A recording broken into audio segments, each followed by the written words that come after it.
போற்றி பெண்ணுருவானாய் போற்றி காவாய் கடகத்திரளே போற்றி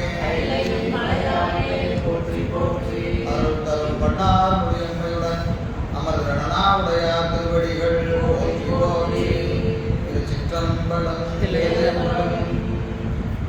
நாம் இன்றைய காலை அமர்விலே இறைவன் அருவம் உருவம் அருவுருவம் என்று சொல்லக்கூடிய மூன்று வடிவங்களிலே அவன் உருவம் தாங்கி வருவதனாலே அவனுக்கு இழுக்கு இல்லை என்பதை நம்ம மூன்று பாடலில் பார்த்தோம். 59, 60, 61. 59, 60 தடை, 61 விடை என்று அந்த மூன்று பாடல்களை நாம் பார்த்தோம். இனி நாம் இப்பொழுது 62வது பாடலை சிந்திக்கிறோம். இந்த பாடல் இறைவன் அருவமே என்பதனாலே அவனுக்கு இழுக்கு இல்லை. முதல்ல நம்ம என்ன சொன்னோம்? உருவம் தாங்குவதனால இழுக்கு இல்லை. இந்த பாடல் என்னன்னு கேட்டீங்கன்னா, அவன் அருவமே அருவமே என்று சொல்லக்கூடியவர்கள் இருக்கிறாங்க. அகச்சமயத்தால இறைவன் உருவம் தாங்குவதில்லை, அருவமே என்று சொல்லக்கூடியவர்கள் இருக்கிறார்கள். அதனால் அவன் அருவமா மட்டும் இருப்பான் என்று சொல்வது பொருந்தாது. அவன் எப்படி வருவான்?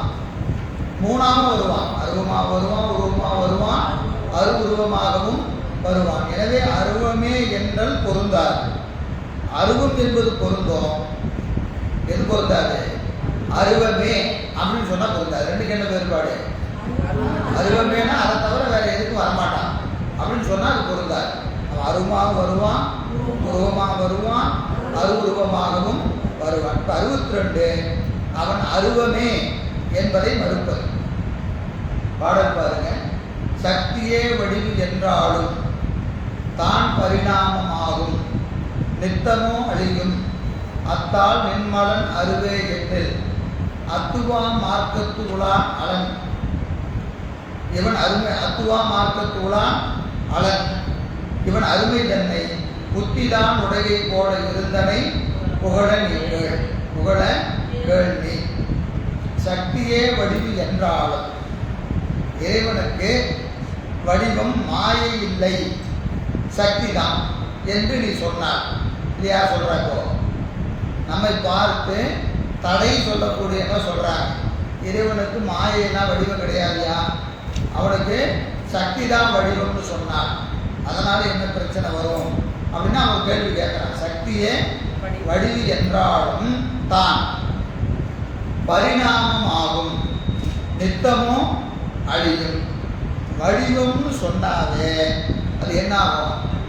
அது தோன்றி நின்று ஒடுக்கும். நீங்க அது மாயைன்னு சொல்லுங்க, அருள்னு சொல்லுங்க, வேற எப்படி வேணாலும் சொல்லுங்க. கண்டித பொருள்கள் தோன்றி நின்று ஒடுக்கும். கண்டித பொருள்கள் தோன்றி நின்று ஒடுங்கும். கண்டித பொருள் என்னது? ஒரு வரையறைக்கு உட்பட்டது. கைன்னு சொன்னால் ஒரு வரையறை இருக்கா இல்லையா? உருவம்னு சொன்னாவே ஒரு வரையறை இருக்கிறது. எனவே கண்டித பொருள்கள் எல்லாம் என்ன ஆகும்?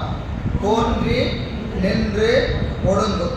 எனவே தோன்றுகிற போது அதற்கு என்ன பேரு? பரிணாமம். தோன்றுவது பரிணாமம். பரிணாமம் ஒன்றிலிருந்து இன்னொன்றாய் மாறுவது. ஒன்றிலிருந்து இன்னொன்றாய் மாறுவது, அதற்கு என்ன பேரு? பரிணாமம். அப்ப பரிணாமம் ஆகிற பொருள்கள் எல்லாம், வடிவங்கள் எல்லாம் பரிணாமம். வடிவங்கள் எல்லாம் பரிணாமம். ஏன்னா இப்போ நாங்கள் சொல்றோம், கருவில இருந்து என்ன ஆகுதுங்க? அது குழந்தையாய் பரிணமிக்கிறது. குழந்தை இளைஞனாய் பரிணமிக்கிறது. இளைஞன் முதுமையாக வயோதிகனாக பரிணமிக்கிறான். பிறகு அது என்ன ஆகுது? அழிந்து போகும். அப்போ தோற்றம், நிலைபெறுதல், ஒடுக்கம் என்பது பரிணமிக்கிற பொருளுக்கு உண்டு. பரிணமிக்கிற பொருளுக்கெல்லாம் என்ன இருக்கும்? தோற்றம் இருக்கும், நிலைபெறுதல் இருக்கும், ஒடுக்கம் இருக்கும். வடிவ பொருள்கள் எல்லாம் பரிணமிக்கும். பரிணமிக்கிற பொருள் எல்லாம் தோன்றி நின்று கொடுக்கும்.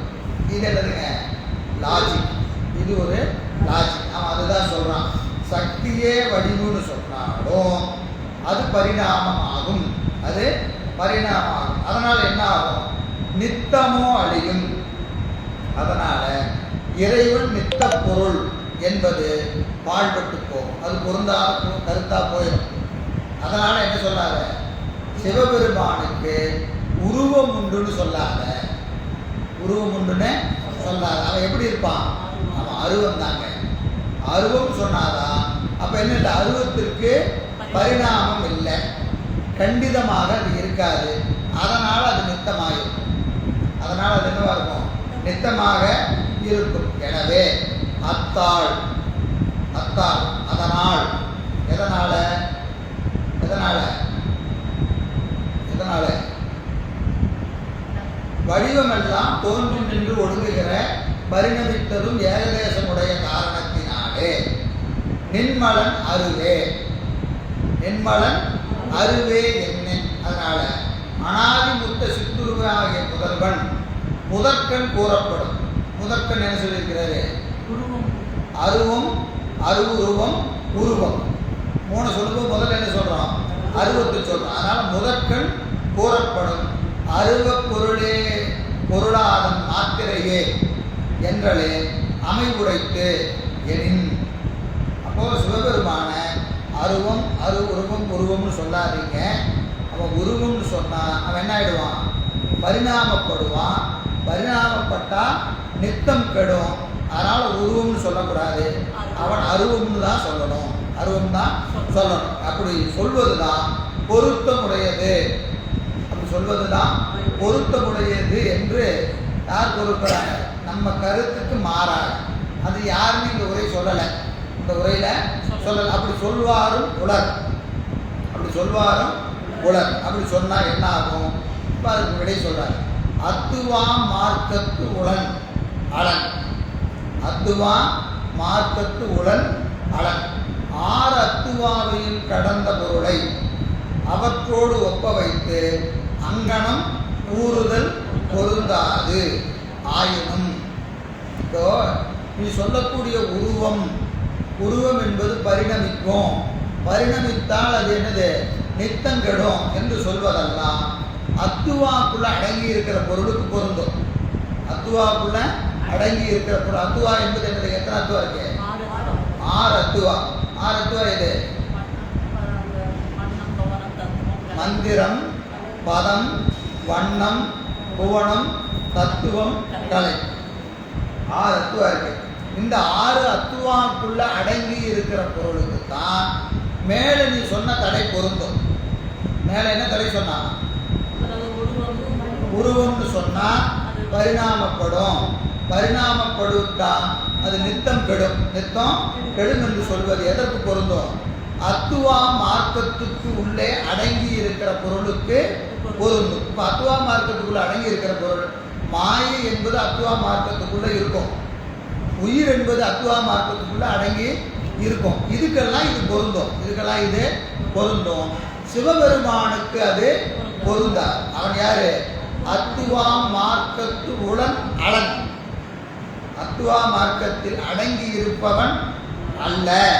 எனவே இது பொருந்தார். நீ சொல்லக்கூடியது பொருந்தார். ஆயினும் ஆயினும் அதனால நீ சொல்றது பொருந்தாதியா.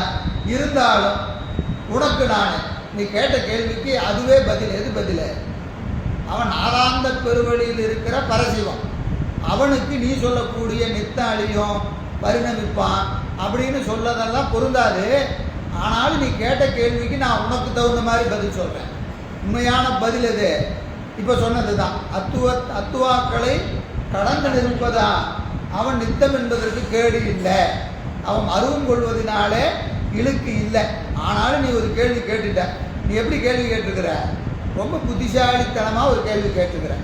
இந்த கேள்வி கேட்பவன் என்ன செய்ய? எப்பவுமே பார்த்தோம்னா நமக்கு தெரியும், கொஞ்சம் நல்லா படிக்கும் போத நமக்கு சில நேரத்தில் வாத்தியாரை மடக்கி பார்க்கலாம் அப்படின்னு ஒரு ஆசை வரும்.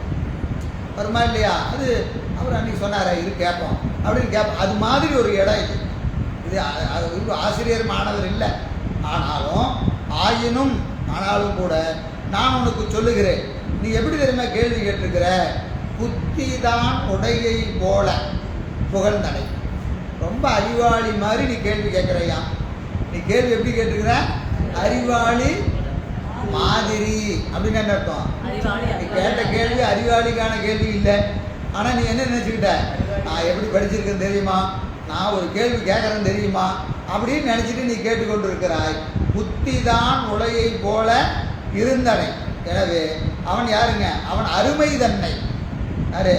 இறைவனது பரத்துவம், இறைவனது பரத்துவத்தை புத்தி தான் உடையை போல இருந்தனை, புத்தி உடையாய் போல இருந்தவனே புகழ நீ கேள், கூறுவோம் நீ கேட்பாயாக. உனக்கு புரிகிற மாதிரி நான் சொல்றேயா. இப்போ பதில் சொல்லியாச்சு. பதில் என்னது? அத்துவா கடந்து இருக்கிறாயா, அதனால அவனுக்கு நீ சொல்ற தடை பொருந்தாது.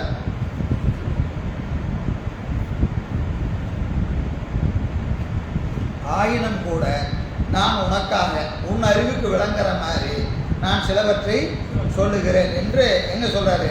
அடுத்தடுத்த பாட்டில் சொல்றாரு. இப்போ கேள்வி இங்க சொல்லியாச்சு. 62ல் அவன் அருவமே என்றல் பொருந்தாது, அருவமே என்றல் பொருந்தாதுன்னு அந்த தடையை சொல்லி விடையும் சொல்லிட்டாரு. அதன் மீது இன்னும் என்ன செய்யறாரு? சில கருத்துக்களை அவன் அறிவுக்கு தக்கவாறு கீழே இறங்கி சொல்றாரு. அவன் அறிவுக்கு தக்கவாறு கீழே இறங்கி சொல்றாரு. அது அடுத்தடுத்த பாடல்ல வரும். சரி, இப்போ பாருங்க, முனிவர் உரை பாருங்க. அங்கனமாயினும் எங்கனமாயினும்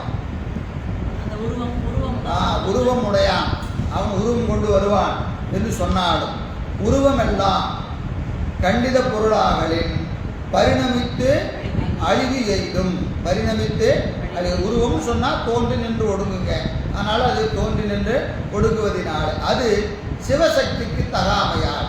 அதனால் சிவசக்தியை நீங்கள் உருவம்னு சொல்லக்கூடாது. அவன் என்ன செய்கிறான்? சிவசக்தி போய் இப்படி சொல்லிட்டு இருக்கிறீங்க, அது எவ்வளோ பெருசு தெரியுமா, அதனால் அதெல்லாம் உருவத்துக்கு வராது. உயர்வாக சொல்வதாக அவன் சொல்லிக்கொண்டு அதன் சிறப்பை என்ன செய்கிறான்? குறைக்கிறான். உருவம் கொள்ளுதல் சிவசக்திக்கு இழுக்கு அப்படின்னு அவன் சொல்கிறான்.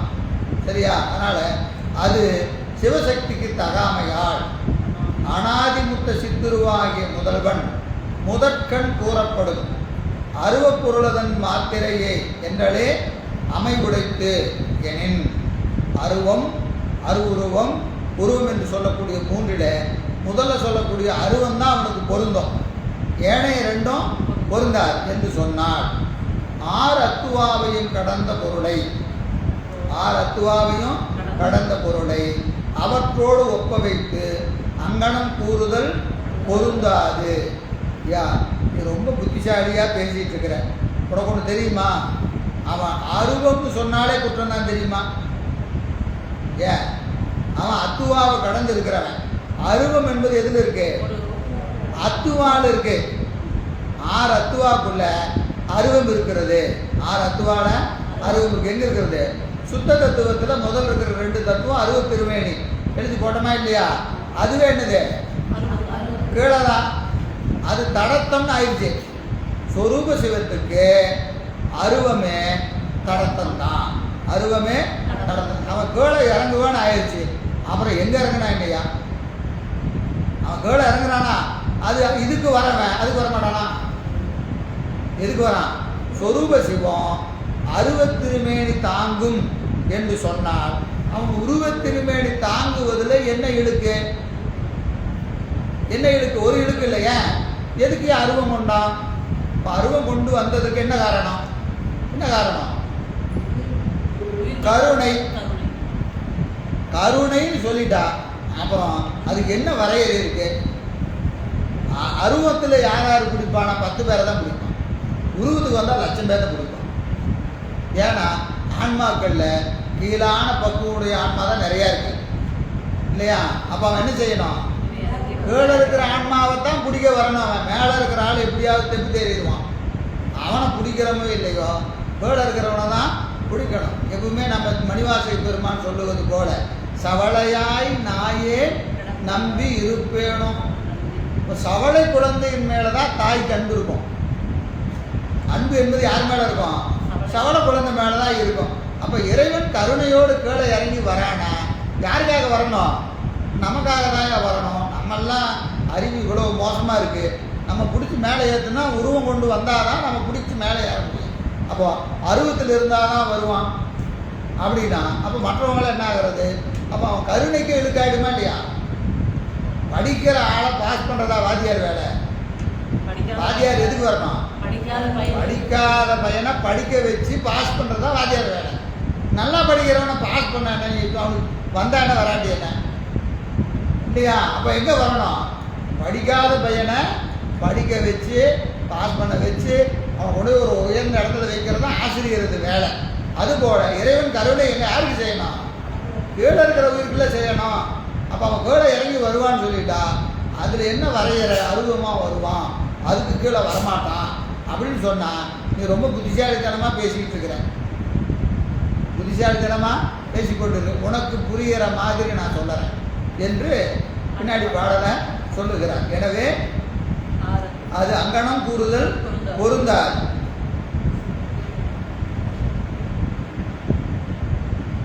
புத்திதான் உடையை போல இருந்தன என்பது இழுதற்கண் வந்த குறிப்பு மொழி. நல்ல அறிவாளியா பேசுற அப்படின்னு சொல்லணுமா இல்லையா? அப்படின்னு என்ன அர்த்தம்? இழிவு குறிப்பு. இழிவு குறிப்பு. யா என்ன இவ்வளவு மோசமாக ஒரு கேள்வியை கேட்டுட்டேன், நீ என்ன நினச்சிட்டு கேட்டுருக்கிற? அப்படியே பயங்கரமாக படிச்சுட்டேங்க அப்படின்னு நினச்சி கேட்குற. நீ கேட்குற கேள்வி எப்படி இருக்கு? முட்டாள் கூட இப்படி ஒரு கேள்வி கேட்க மாட்டான். அப்படி ஒரு கேள்வியை கேட்டிருக்கிற. அதான் இது இழிவு குறிப்பு. இழிவு குறிப்புன்னா என்னங்க?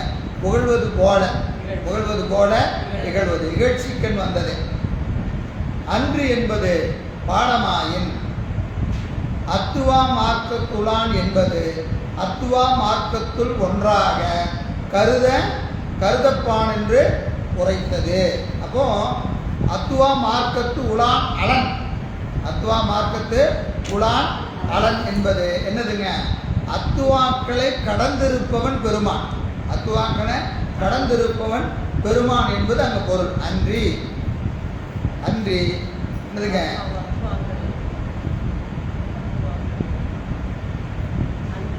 அன்றி என்பது அத்துவாக்கள் இயல்போடு மாறுபட்ட, அத்துவாக்கள் இயல்போடு மாறுபட்ட இவன் என வினைத்தொகையாக வைத்து உரைக்க.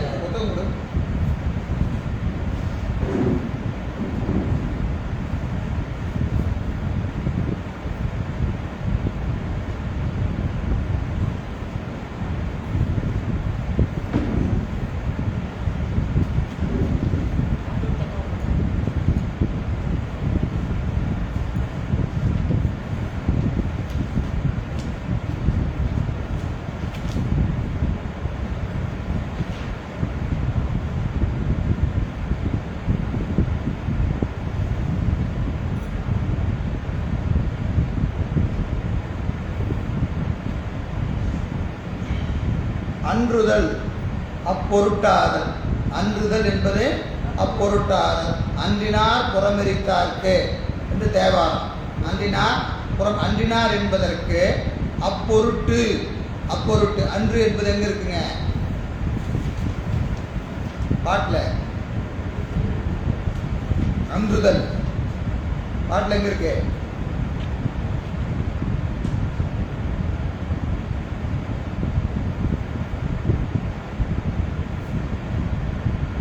அருவமே எண்ணில்.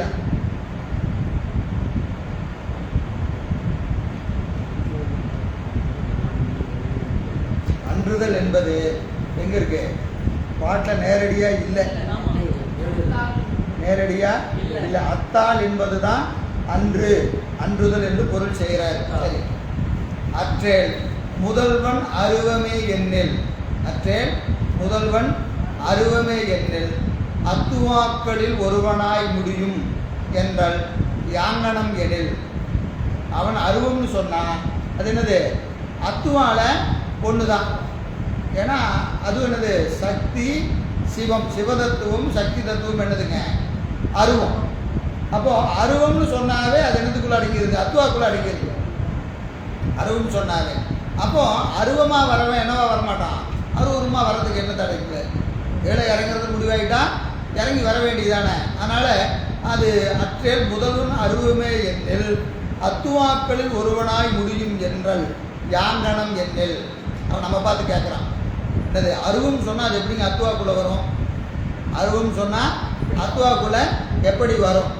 அதனால் நீங்கள் சொல்வது பொருந்தாது அப்படின்னு அவன் கேட்குற தடைக்கு இரு நான் உனக்கு சொல்கிறேன். அத்துவாக்குள்ள எது அடங்கும்? அருவம் என்பது அத்துவாக்களில் அடங்கும். அது எப்படி தெரியுமா? அடுத்த பாட்டு. ஒவ்வொரு தடைக்கு விடையா அடுத்த பாட்டு. இப்போ 63 அவன் எப்படி இருக்கிறானுங்க? அருவம்னு சொன்னாலும் அத்துவாக்குள்ள அடைக்கிறோம். அருவம் சொன்னாலும் அத்துவாக்குள்ள அடைக்கிறது எப்படி என்பது அடுத்த பாட்டு சொல்ல. 63 உலகினில் பதார்த்தம் எல்லாம் உருவமோடு அருவமாகி நிலவிடும் ஒன்று ஒன்று ஆகா நின்ற அந்நிலையே போல அழகிலா அறிவந்தானும் அருவமே எண்ணில் ஆய்ந்து குலவிய பதார்த்தத்து ஒன்றாய் கூடுவன் ஆய்ந்து குறுக்கிடாயே கூடுவன் குறுக்கிடாயே. உலகினில் பதார்த்தம் எல்லாம் உலகினில் பதார்த்தம்